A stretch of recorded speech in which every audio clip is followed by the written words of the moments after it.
Long ago, in a prosperous African kingdom surrounded by green forests and wide golden savannas, there lived a beautiful princess named Zina. People from distant villages came just to see her beauty, for her skin shone like polished bronze, and her eyes sparkled like the morning sun. But while her beauty was admired, her heart was feared. Princess Zina was known for her pride. She believed she was better than everyone else in the kingdom. She lived in a magnificent palace filled with gold, silk, and royal treasures. Every morning, villagers gathered outside the palace to greet her with songs and dances, but she rarely smiled at them. She believed farmers, hunters, and traders were beneath her. Even her servants feared her sharp words. Her parents, the king and queen, worried about her behavior. One evening, the queen sat beside her daughter and spoke gently. She said, "My daughter, a crown does not make a heart great. Kindness and humility are the true jewels of royalty." But Zina only laughed and replied, "Mother, I am a princess. I was born to be admired, not to bow to poor people." One day, a young hunter named Oba arrived at the palace. He was poor, but hardworking, humble, and respected in his village. Oba had fallen in love with Princess Zina and came to ask for her hand in marriage. He bowed deeply before the king and queen and said, "Princess Zina, I may be poor, but my heart is rich with respect and love. I wish to marry you and serve you faithfully." The palace burst into laughter. Princess Zina stood up and looked at him with disgust. She said, "A hunter? A poor man with no wealth, no palace, no servants. You think you are worthy of me?"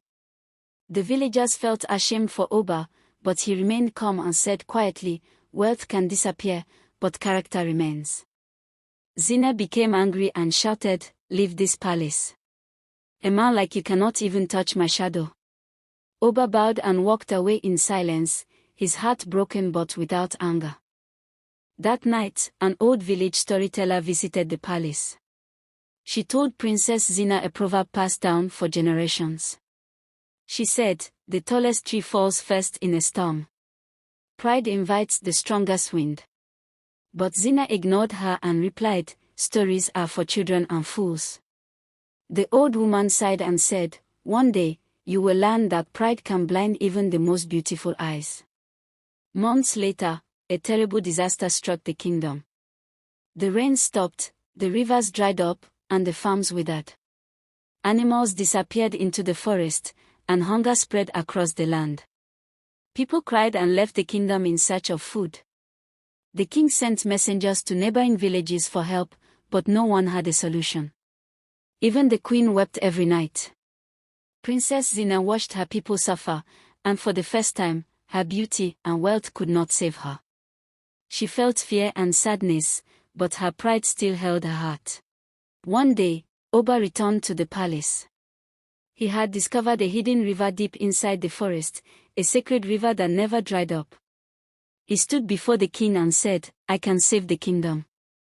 But I will only help if the princess learns humility." Princess Zina looked around and saw her people suffering. Her heart finally broke. She fell on her knees in front of Oba and said, "Oba, forgive me. I was proud and cruel. Please save my people." For the first time, the villagers saw tears in her eyes. Oba lifted her up gently and said, "I forgive you. Pride destroys, but humility heals." He led the villagers to the hidden river, and soon the land became green again.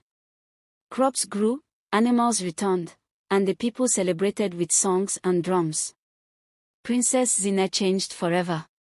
She began greeting villagers, helping the poor, and listening to wise elders.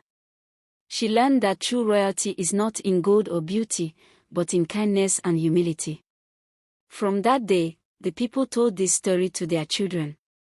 They said, "Beauty and wealth fade, but humility builds a kingdom. Pride may lift you high, but it can also bring you down." And Princess Zina lived the rest of her life as a wiser and kinder ruler, remembered not for her pride, but for her change of heart.